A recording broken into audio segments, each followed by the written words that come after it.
es mi privilegio nuevamente presentar, si es que todavía no lo conocen, a el seminarista, licenciado Gerardo López, y él va a compartir la palabra el día de hoy. Abran sus Biblias en Mateo capítulo 23. Buenos días. Vamos a leer la escritura, Mateo 23. Vamos a leer todo el capítulo. Y dice la palabra de Dios: después de esto, Jesús dijo a la gente y a sus discípulos: los maestros de la ley y los fariseos tienen la responsabilidad de interpretar a Moisés. Así que ustedes deben obedecerlos y hacer todo lo que les digan. Pero no hagan lo que hacen ellos, porque no practican lo que predican. Atan cargas pesadas y las ponen sobre la espalda de los demás, pero ellos mismos no están dispuestos a mover ni un dedo para levantarlas. Todo lo hacen para que la gente los vea. Usan filacterias grandes y adornan sus ropas con borlas vistosas. Se mueren por el lugar de honor de los banquetes y los primeros asientos en las sinagogas. Y porque la gente los salude en las plazas y los llame rabí. Pero no permitan que ustedes se les llame rabí, porque tienen un solo maestro y todos ustedes son hermanos. Y no llamen padre a nadie en la tierra, porque ustedes tienen un solo Padre y Él está en el cielo. Ni permitan que los llamen maestro, porque tienen un solo maestro, el Cristo. El más importante de ustedes será siervo de los demás, porque el que a sí mismo se enaltece será humillado, y el que se humilla será enaltecido. ¡Ay de ustedes, maestros de la ley y fariseos hipócritas! Les cierran a los demás el reino de los cielos, y ni entran ustedes ni dejan de entrar a los que intentan hacerlo. ¡Ay de ustedes, maestros de la ley y fariseos hipócritas! Recorren tierra y mar para ganar un solo adepto, y cuando lo han logrado lo hacen 2 veces más merecedor del infierno que ustedes. ¡Ay de ustedes, guías ciegos, que dicen: si alguien jura por el templo no significa nada, pero si jura por el oro del templo queda obligado por su juramento! Ciegos insensatos, ¿qué es más importante, el oro o el templo que hace sagrado al oro? También dicen ustedes: si alguien jura por el altar no significa nada, pero si jura por la ofrenda que está sobre él queda obligado por su juramento. Ciegos, ¿qué es más importante, la ofrenda o el altar que hace sagrada la ofrenda? Por tanto, el que jura por el altar, jura no solo por el altar, sino por todo lo que está sobre él. El que jura por el templo, jura no solo por el templo, sino por quien habita en él. Y el que jura por el cielo, jura por el trono de Dios y por aquel que lo ocupa. ¡Ay de ustedes, maestros de la ley, fariseos, hipócritas! Dan la 10ª parte de sus especias, la menta, el anís y el comino, pero han descuidado los asuntos más importantes de la ley, tales como la justicia, la misericordia y la fidelidad. Debían haber practicado esto sin descuidar aquello. Guías ciegos, cuelan el mosquito, pero se tragan el camello. Ay de ustedes, maestros de la ley y fariseos hipócritas, limpian el exterior del vaso y del plato, pero por dentro están llenos de robo y de desenfreno. Fariseo ciego, limpia primero por dentro el vaso y el plato, y así quedará limpio también por fuera. Ay de ustedes, maestros de la ley y fariseos hipócritas, que son como sepulcros blanqueados. Por fuera lucen hermosos, pero por dentro están llenos de huesos de muertos y de podredumbre. Así también ustedes por fuera dan la impresión de ser justos, pero por dentro están llenos de hipocresía y de maldad. Ay de ustedes, maestros de la ley y fariseos hipócritas, construyen sepulcros para los profetas y adornan los monumentos de los justos. Y dicen: si hubiéramos vivido nosotros en los días de nuestros antepasados, no habríamos sido cómplices de ellos para derramar la sangre de los profetas. Pero así quedan implicados ustedes al declararse descendientes de los que asesinaron a los profetas. Completen de una vez por todas los que sus antepasados comenzaron. Serpientes, camadas de víboras, ¿cómo escaparán ustedes de la condenación del infierno? Por eso yo les voy a enviar profetas, sabios y maestros. Algunos de ellos ustedes los matarán y crucificarán. A otros los azotarán en sus sinagogas y los perseguirán de pueblo en pueblo. Así recaerá sobre ustedes la culpa de toda la sangre justa que ha sido derramada sobre la tierra, desde la sangre del justo Abel hasta la de Zacarías, hijo de Berequías, a quien ustedes asesinaron entre el santuario y el altar de los sacrificios. Les aseguro que todo esto vendrá sobre esta generación. Jerusalén, Jerusalén, que matas a los profetas y apedreas a los que se te envían. ¿Cuántas veces quise reunir a tus hijos, como reúne la gallina a sus pollitos debajo de sus alas? Pero no quisiste. Pues bien, la casa de ustedes va a quedar abandonada. Y les advierto que ya no volverán a verme hasta que digan: bendito el que viene en el nombre del Señor. Amén. Vamos a orar. Padre eterno, venimos ante ti, ante tu palabra, Señor, con corazones dispuestos a escuchar tu palabra, Señor. Así que ilumínanos, Padre, para ver las maravillas de tu ley, para poder ser transformados, Padre, en Cristo Jesús, en tu relación contigo, Señor, en la relación con nuestros hermanos, la relación con el mundo, Señor, para mostrar tu gloria, Señor, a todos el Evangelio, Padre. Bendícenos en el nombre de Jesucristo. Amén. Les voy a contar algo que me pasa muy seguido. Muchas veces trato de cuidar lo que muestro, ya sea en las redes sociales, con la gente, y no solamente para que hacerlo como una versión falsa mía, sino quiero mostrar la versión correcta de mí. No sé si les pasa a algunos de ustedes, si les ha pasado, me pasa también. Queremos subir una foto al Instagram, a las redes sociales, al Facebook, y luego nos arrepentimos, la borramos. No queremos mandarla porque no muestra lo que queremos que muestre, la versión correcta mía. Esto va a echar a perder mi imagen. O también queremos responder un mensaje, subir un mensaje, y lo borramos porque no va a mostrar lo que realmente creemos que somos. Nos la pasamos editando toda nuestra vida. Nos la pasamos viviendo desde ese punto. Para nosotros es una seguridad vivir desde la edición de nuestra vida. Pero aquí Jesucristo habló a personas que estaban muy bien editadas espiritualmente. Por el exterior, para ellos el exterior bastaba, era suficiente, pero su interior seguía intacto. Para el pueblo de Israel, los fariseos, los escribas, eran algo así como los influencers del día de hoy. Estaban perfectamente editados, todos querían ser como ellos. Para ellos, el reino de Dios, el reino de los cielos estaba preparado solamente para ellos, y era un honor estar con ellos. Pero en este capítulo Jesús denuncia esta falsa manera de vivir de ellos, esto externo que ellos trataban de cuidar, de evitar. Pero Jesús nos ofrece un cambio que solamente Él da, un cambio interno. Mateo 23 denuncia la manera de vivir que pensamos que es la correcta nuestra y nos engañamos a nosotros mismos. Pensamos que esto que estoy mostrando a ustedes es lo correcto y yo estoy bien y no pasa nada. Pero Jesús está denunciando esa religión sin evangelio. Él no está hablando a los ateos, Él no está hablando a los paganos, a los gentiles. Él está hablando precisamente de los más devotos del pueblo de Israel.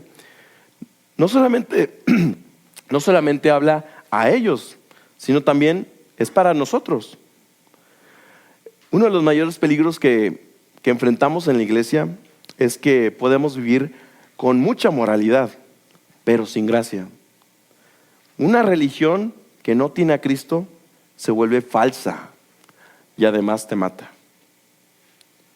¿Cómo es que la religión sin el evangelio mata? Se convierte en legalismo. ¿Qué hace el legalismo en nuestras vidas? ¿Qué hace que esta religión sin evangelio nos mata? Y Mateo 23 nos da las 3 respuestas a esto. Número 1, el legalismo exalta al yo. El número 2, el legalismo impone cargas pesadas sobre nosotros, que al final nos aplastan.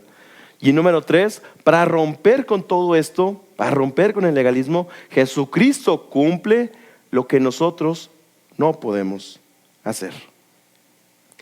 Vayamos al número 1, el legalismo exalta solamente al yo, busca exaltar al yo. Se supone que en una religión lo importante es exaltar a Cristo, exaltar a Dios, pero el legalismo se va hacia nosotros. Y en la lectura en Mateo 23, 2 al 7, el Señor dice lo siguiente: los maestros de la ley y los fariseos tienen la responsabilidad de interpretar a Moisés. Así que ustedes deben obedecerlos y hacer todo lo que les digan. Pero no hagan lo que hacen ellos, porque no practican lo que predican. Jesús estaba en el templo, ya era la última semana, lo que conocemos como la Semana Santa. Jesús ya había entrado a la ciudad de Jerusalén como rey glorioso, como el rey que venía en el pollino del asna, en el asnito, cumpliendo la profecía. Jesús había entrado al templo y los fariseos, los escribas, los saduceos iban uno tras otro para tentarle, para ver dónde caía el Señor, para poder condenarle y así matarlo. Ellos no pudieron. El Señor trastornó todos sus argumentos. Salieron avergonzados. Así que se fueron hasta el fondo del templo y Jesús se queda con sus discípulos y con el pueblo que estaba ahí con él. Entonces el Señor ahora se dirige a ellos y el Señor habla al pueblo, pero habla denunciando a estas personas que eran los devotos, los correctos, los que sí estaban cerca de Dios. Él les dice que hacían cosas muy buenas, enseñaban la ley. Los fariseos, los escribas, todos ellos eran especialistas en la ley. Ellos querían realmente enseñar las palabras a los niños, a los hijos, la palabra de Dios, querían aplicarla a la vida de las personas. Pero Jesús les dice, no lo practican, lo hacen con otra intención, para exaltarse a sí mismos. ¿Quiénes eran los fariseos? ¿Quiénes eran los escribas? Eran sectas de la religión judía. Los escribas eran los especialistas en la palabra de Dios, en las escrituras del Antiguo Testamento, en la Torá.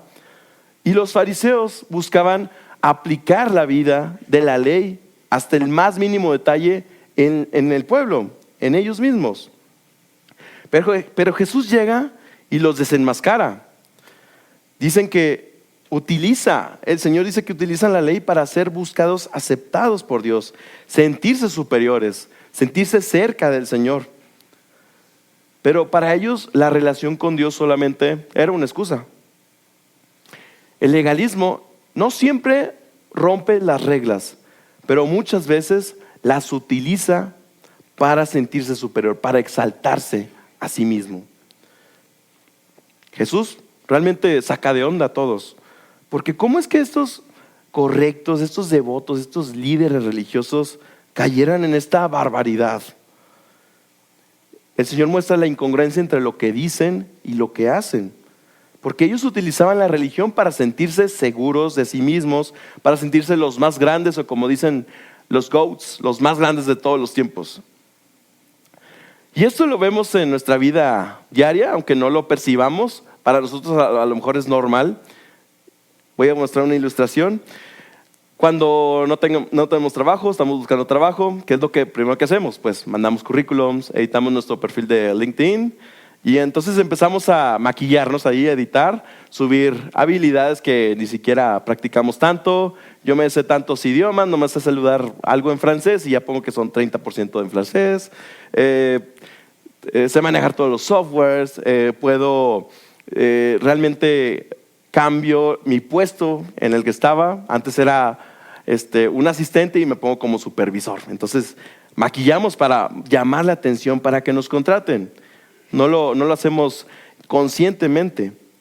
Las vidas de esos fariseos realmente eran eso, era un currículum, era un perfil público donde ellos mismos se editaban para mostrarse lo que supuestamente eran ante Dios. Pero para ellos la identidad era lo más importante para ellos, era lo que más importaba en su vida. La parábola que acabamos de leer hace rato, que se encuentra en Lucas 18, 9 al 14, donde entra un fariseo, un recaudador de impuestos, que era tenido por lo peor para el pueblo de Israel, como traidores.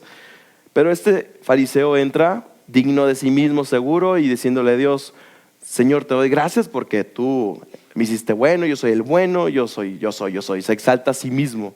Mientras el recaudador de impuestos se ve a sí mismo como pecador, como yo no puedo, ni siquiera puedo verte, necesito que me perdones. Eso es similar. Ellos solamente buscan la aceptación de los demás, exaltarse a sí mismos para construir su identidad. Y el Señor continúa en los versículos 6 al 7 y les dice que les encanta el lugar de honor en los banquetes. Se mueren por tener los primeros asientos en las sinagogas, ¿Para qué? Para verse como los que sí realmente estamos comprometidos con Dios. También dice que les gustan los saludos en las plazas y que la gente los llame rabí, como alguien superior. A mí llámame doctor, a mí llámame maestro, no me llames, llámame rabí.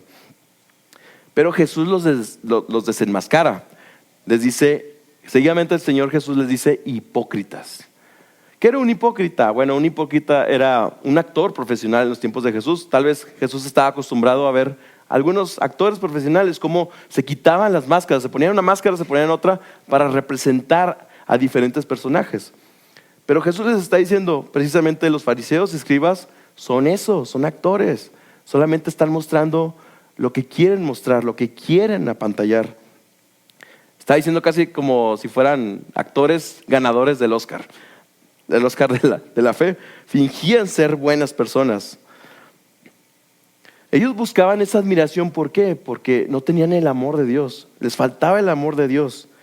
Claro que no se levantaban pensando, bueno, hoy voy a ser hipócrita, hoy voy a hacer las cosas mal, hoy voy a lucirme. No, ellos no pensaban en eso. Ellos creían que estaban bien, creían que era bueno hacer esas cosas.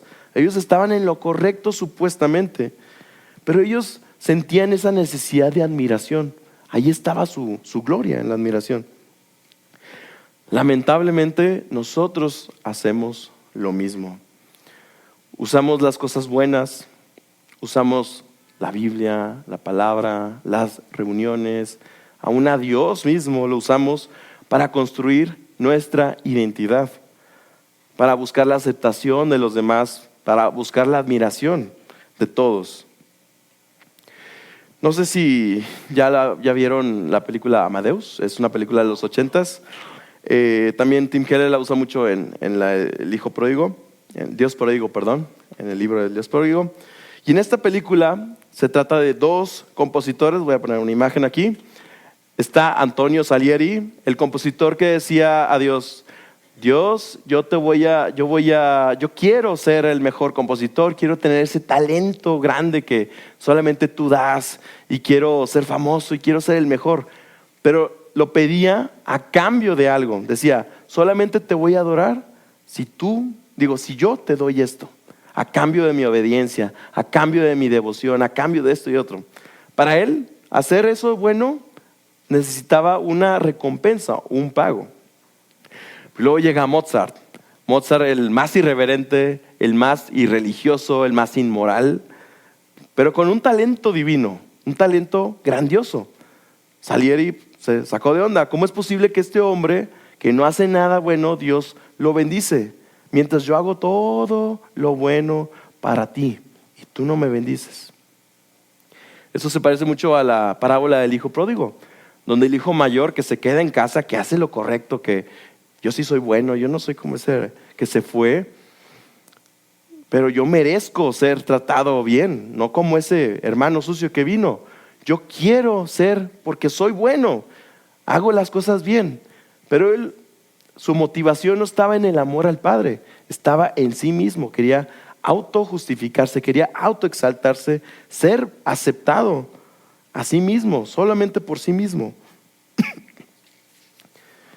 El pecado no solamente significa desobedecer lo que Dios dice, sino el pecado es obedecer incluso lo que Dios dice, pero para ser tu propio Salvador. Porque podemos estar haciendo las cosas bien, podemos pensar que estamos en lo correcto, que estamos haciendo todo lo que necesito hacer como cristiano para poder ser justificado ante Dios. Pero lo hacemos con el fin de exaltarnos, no como una respuesta de amor, sino por lo que Dios nos debe, como si Dios nos debiera algo. También podemos pensar, bueno, yo no tengo religión, yo no soy cristiano, pero pensamos que todo lo que hacemos está bien.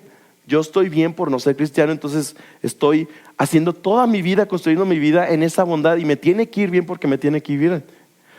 Eso es lo que el Señor aquí está hablando. O por ejemplo, yo podría estudiar bastante en el seminario, leer muchos libros, asistir a cursos para predicar bien, para ser mejor en el futuro, si Dios quiere, un pastor, para poder servir en la iglesia, limpiar, cargar sillas, todo. Pero si solo lo hago para que me vean, para que me admiren, estoy igual que los fariseos, igual de condenado que los fariseos. O en la familia podemos decir, bueno, pues yo hago lo suficiente para mi familia, yo proveo, yo trabajo, yo busco que mis hijos tengan todo lo necesario para fomentar su vida, para que hagan cultura. O yo obedezco a mis padres, yo sí soy un buen hijo, yo sí realmente soy el mejor hijo. Pero fallamos si todo lo que hacemos es para exaltarnos a nosotros mismos, para construir nuestra identidad sin Cristo, sin Cristo. En el trabajo también, ¿cómo se ve esto? En el trabajo decimos, bueno, pues yo cumplo con mi trabajo, yo sí soy el buen trabajador, no como esos que se la pasan platicando y comiendo todo el día. Hay un real peligro en el legalismo, hay un peligro real en el legalismo, porque el legalismo exalta al yo y no a Dios. Hacemos todo bien, parece que estamos en lo correcto, estamos en un buen rumbo, pero estamos totalmente alejados de Dios, totalmente ajenos al Señor. Una religión que no tiene evangelio es un legalismo que mata. Y ahora vamos al punto número 2. ¿Qué más hace el legalismo? El legalismo nos da una carga pesada, nos impone una carga pesada. Después de esto, después de denunciar a los fariseos, sigue hablando sobre ellos, diciendo que atan cargas pesadas y las ponen sobre la espalda de los demás. Pero ellos mismos no están dispuestos a mover ni un dedo para levantarlas. El Señor, por esto, exclama los 7 ayes que ahorita leímos. El Señor exclama estos ayes en función, en calidad de ser un profeta, el profeta de Dios, el Salvador, el Rey, que emite un juicio a su pueblo, a los representantes de Israel. ¿Por qué? No solamente es un capricho por Él, no solamente quiere condenar por condenar, no, sino que Él se está doliendo por esta condenación que viene por sus pecados, porque no se arrepienten. Porque los fariseos, en vez de enseñar la ley para bien, le enseñaban como un conjunto de reglas a seguir para ser bueno, para estar con Dios, no como una norma renovada para la vida en el Señor. ¿Y por qué? ¿Por qué estos ayes? ¿Por qué tan duro? ¿Por qué el Señor es tan duro en este momento? Bueno, desde Génesis el Señor había prometido un Salvador, Génesis 3:15. Por siglos el pueblo ha estado esperando a este Salvador, esperando que libere a Israel y al mundo del pecado. Pero cuando finalmente llegó, se encarnó, creció y nació y estuvo con ellos. Llegó a la ciudad de Jerusalén, entró como el Rey, como el Salvador, pero nadie lo aceptó, todos lo rechazaron. Los líderes, representantes del pueblo que debieron de haberlo aceptado, lo rechazaron totalmente. Aquí estamos viendo un clímax importante en la historia de la redención.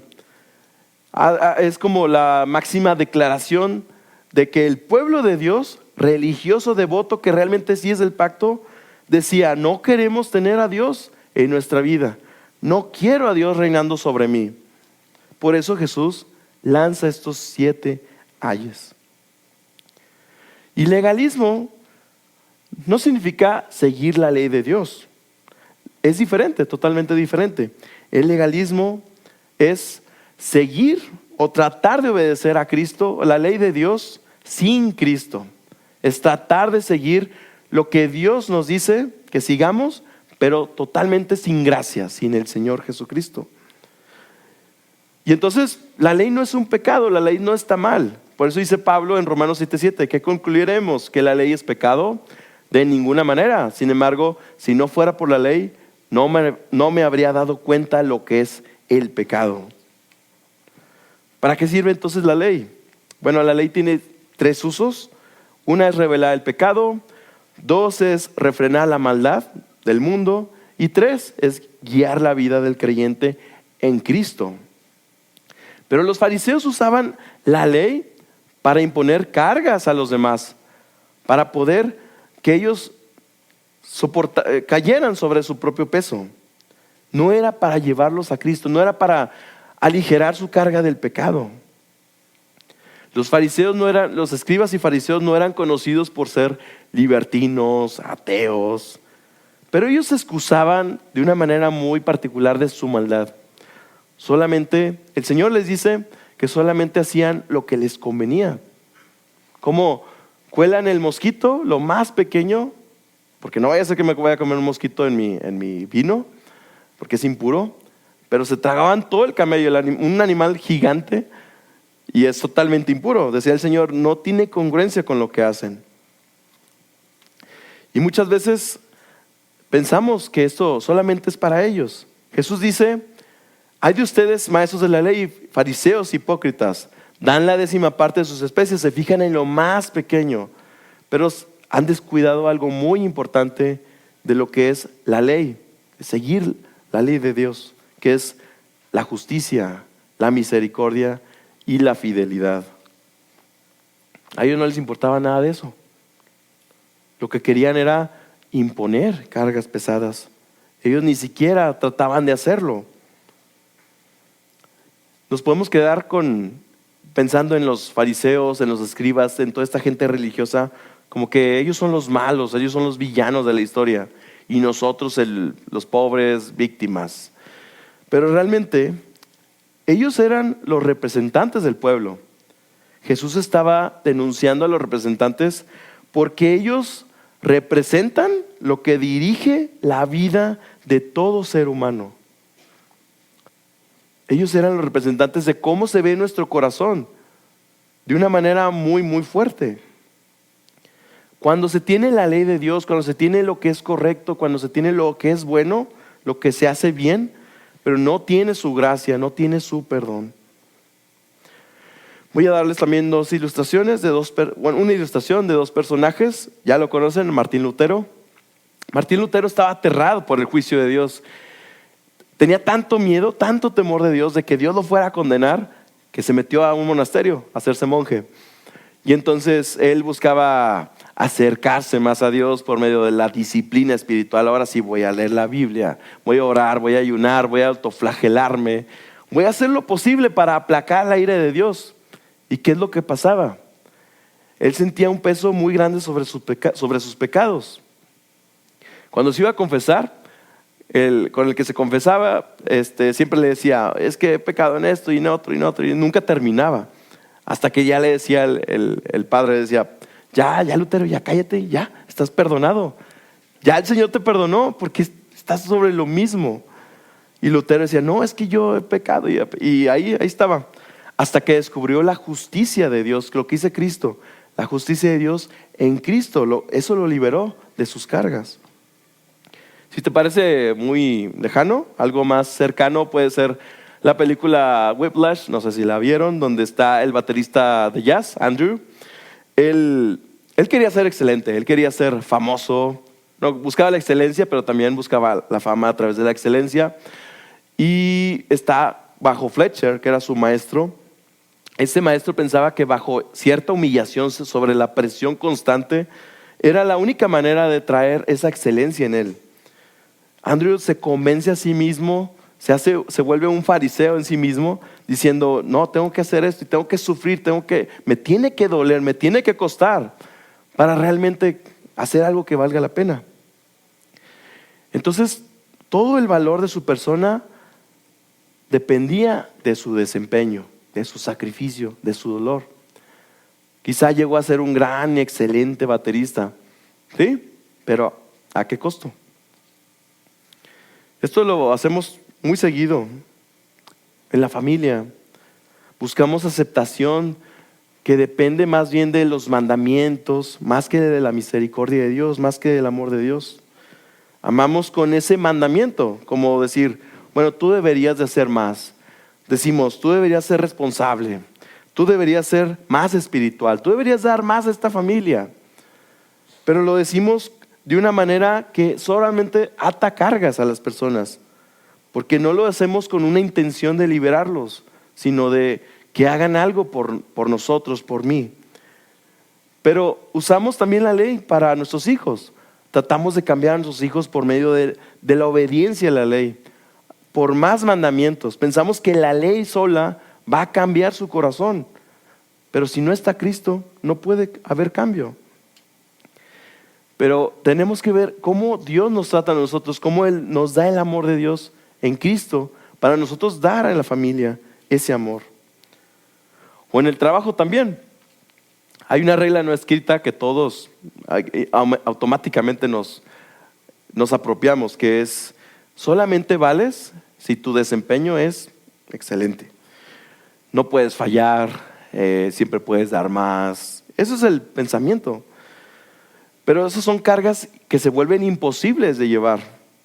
Nos autoimponemos esas cargas. No necesitamos un jefe malo para que nos esté ahí dando latigazos para que nosotros nos sintamos llenos de cargas. Nosotros mismos podemos hacerlo.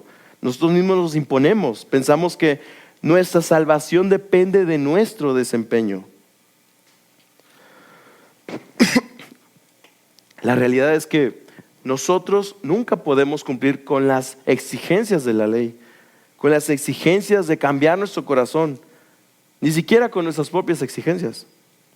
El legalismo solamente, él promete vida, promete que todo te va a ir bien, promete que vas a estar justo, correcto ante todos, pero produce carga, produce culpa, produce orgullo.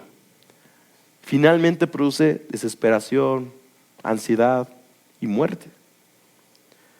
La religión que mata sin el evangelio se convierte en el legalismo, que exalta el yo, termina aplastándote. ¿Y qué vamos a hacer? ¿Qué hace Dios por eso? Porque estamos enfocados en hacer lo bueno, estamos haciendo lo bueno, pensamos que vamos bien por un camino, pero ese camino va directito al infierno, como dice el Señor. ¿Cómo van a escapar ustedes, fariseos, devotos de la ley, del infierno? ¿Cómo le van a hacer? Jesucristo es la respuesta. Jesucristo es el único que sí pudo cumplir con todo lo que no podemos hacer. Noten que Jesús no termina este capítulo tan espantoso, tan doloroso, no lo termina con desprecio, así como, ni modo, a la condenación, vámonos. Sino que lo termina con un lamento en amor. Después de pronunciar estos 7 ayes, el Señor se lamenta sobre su ciudad, la bella ciudad que Él mismo ha levantado. Jerusalén, Jerusalén, que matas a los profetas y apedreas a los que se te envían. ¿Cuántas veces quise reunir a tus hijos, como reúne la gallina sus pollitos debajo de sus alas? Pero no quisiste. Esta repetición del nombre que el Señor hace tiene un significado muy importante para el pueblo de Israel. Significaba cuando alguien repetía, cuando un profeta o Dios repetía el nombre de una persona, significa que tenía una relación muy íntima con esa persona o quería una relación muy íntima con esa persona. Pero aquí también nos muestra algo importante, que no solamente es eso, sino hay una urgencia trágica, pero también un lamento judicial. El lamento de Jesús por Jerusalén no es solo por una muerte que viene. Sabe que Jerusalén va a ser condenada. Lo vemos en la historia, en el año 70 es destruida por el emperador Tito. Pero no, Jesús no solamente se queda en el lamento del dolor de la muerte, sino Él está en un amor desesperado por la ciudad, porque lo acepten, porque lo busquen, porque no hay otra manera de romper con ese legalismo en el que estamos ciegos, en el que no vemos, pero vamos directo a la perdición. Jerusalén es tratada por Dios como su bella esposa, que muchas veces ha fallado, pero la perdona, regresa con Él. Pero ahora le duele porque esta condenación viene por el rechazo final a Cristo encarnado. No quiere su salvación, no quiere ver su salvación. Realmente el Señor se lamenta por tu condición de pecado. Se lamenta por las cosas buenas que tú crees que haces, pero que realmente lo haces sin Él. Esas cosas buenas parece que te acercan más a Dios, pero realmente te están alejando de Él. Se lamenta porque quiere ser perfecto, justificarte y sin Él. Se lamenta porque buscas una identidad, pero sin Él. Se lamenta porque pretendes o quieres ser bueno, seguir la ley, ser obediente, pero sin Él, sin Cristo. Pero ¿qué hace Jesús? ¿Qué hace Jesús después de pronunciar estos ayes? Esa misma semana, Jesús, el que pronunció los ayes de condenación, es el mismo que va caminando hacia la cruz. Esa misma semana, unos días después, para cargar en Él todos esos ayes, todo ese dolor, toda esa condenación. Eso es algo muy importante porque no es algo que vemos muy seguido, no es algo que pensamos muy seguido. Pero Jesús no solamente pagó por tu maldad, por tus pecados malos, sino que también pagó por tus acciones buenas, por tu correcta manera de ser, por tu obediencia a la ley, pero sin Cristo. Por esas cosas buenas que te alejan de Él, que merecen la justa condenación. Bueno, pues Jesús murió también por ello. Jesús da los ayes a esos líderes, representantes del pueblo, pero también son ayes para todo el mundo, para todos nosotros. Porque si pensamos que estamos en la religión correcta, estamos haciendo todo lo correcto, pero sin Cristo, entonces estás viviendo un legalismo que te va a matar, que te va a aplastar, que va a exaltarte a ti, pero va a ser algo pasajero. Pero las buenas noticias es que Cristo ya tomó tu lugar para ser aplastado Él en vez de ti. Jesús fue condenado como si hubiera sido el más grande rebelde y religioso, pero también como si fuera el más grande legalista de todo el mundo ante Dios. Jesús denuncia la hipocresía porque Él mismo cargaría con tu hipocresía en la cruz. La condenación de Jerusalén representa a una comunidad que se percibe a sí misma como buena, como centrada en Dios, que hace lo correcto siempre, que está cerca de Dios, que lee la Biblia, que está en oración constante, enseñando en todas las cosas, en todas las predicaciones, pero sin confiar en Cristo. Porque Cristo es el único suficiente Salvador, es el único que te puede librar de nuestra maldad y de nuestra supuesta bondad. Ahora, en la cruz, Jesús no se lamenta por Jerusalén, no dice Jerusalén, Jerusalén. Jesús ahora levanta al Padre el lamento más oscuro, más trágico de la historia. Él dice: Dios mío, ¿por qué me has abandonado? Jesús, el Hijo de Dios, tomó nuestro castigo, lo que te separa de Dios. Él tomó nuestro castigo para que no vivamos en ese punto oscuro de la historia, en ese legalismo aplastante. Porque sin Él no podemos hacer nada, sin Cristo no podemos vivir bajo la ley de Dios, bajo lo que a Dios le agrada. Pero Jesús no solo murió tu muerte y la condenación y por tus pecados malos y buenos, sino que vivió una vida en plena obediencia en tu lugar. Él ya vino a cumplir lo que tú deberías de haber hecho. Él ya lo cumplió. Él ya pasó la prueba.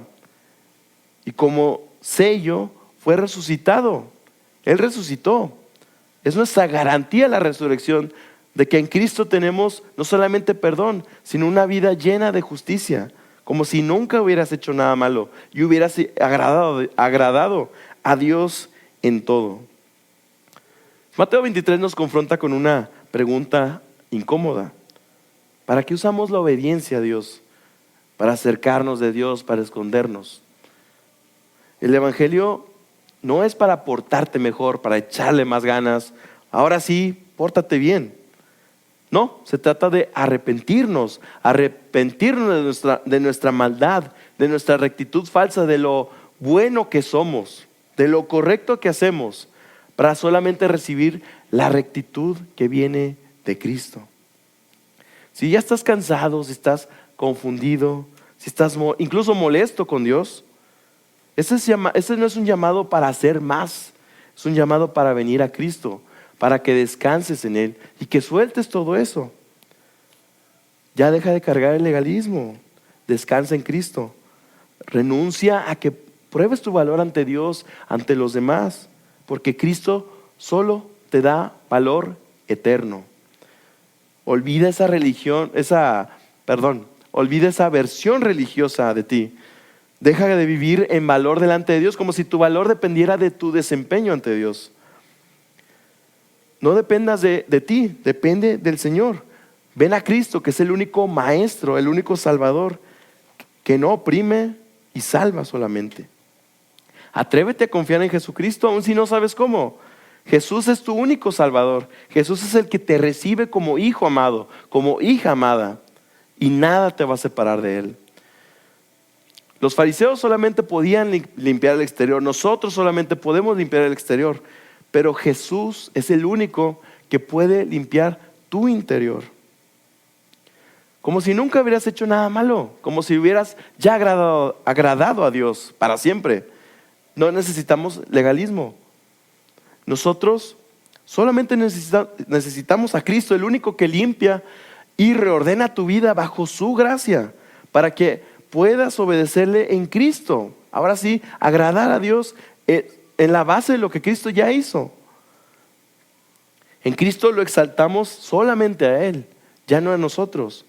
Ahora en Cristo obedecemos su ley sin cargas. Ya no lo sentimos como cargas, sino es el fruto del Espíritu Santo para dar gloria a Dios Padre en todo lo que hacemos en nuestra vida. Ya no se siente como una carga aplastante, sino un bello disfrute de Dios en nosotros, en todo lo que hacemos. Cristo no te impone cargas, entonces nosotros no imponemos cargas a los demás, porque Él ya las llevó todas. En Cristo reflejamos el amor de Dios Padre al mundo por su Espíritu para gloria de Dios. Si tú crees y confías en Cristo, ya no tengas temor a la condenación, ya no tengas temor a no ser valioso ante la sociedad, ante ti mismo, sino confía en su perdón, en su gracia y en su amor, que todo Cristo sea el todo en tu vida, y espera su regreso a la tierra para oírlo decir: hijo mío, hijo mía, hija mía. No como un canto no como algo de lamento, sino como un canto de amor, donde te dice: tú eres mi hijo, mi hija amada, en quien tengo contentamiento. Vamos a orar. Señor, te damos gracias porque Señor, nosotros somos ciegos, Padre, a nuestro pecado, aún en las cosas buenas que pensamos que son las correctas, que nos escudamos en ellas, Señor. Pero tú interrumpes nuestra vida, Padre, que va directo al pecado, que va directo a la muerte, Señor. Y tú eres el único que nos da la victoria, la bendición, la salvación, Señor, que quita nuestras cargas, Señor. El único que nos salva de nuestras cosas malas y de nuestras cosas buenas. Gracias te damos por tu bendición y tu amor. Permítanos, Señor, siempre vivir en Cristo y verlo siempre a Él, Señor, porque tú eres nuestro Dios, nuestro Señor y Salvador. Gracias, Señor, gracias por morir por nosotros. En el nombre de Jesús, amén. Amén. Dios los bendiga.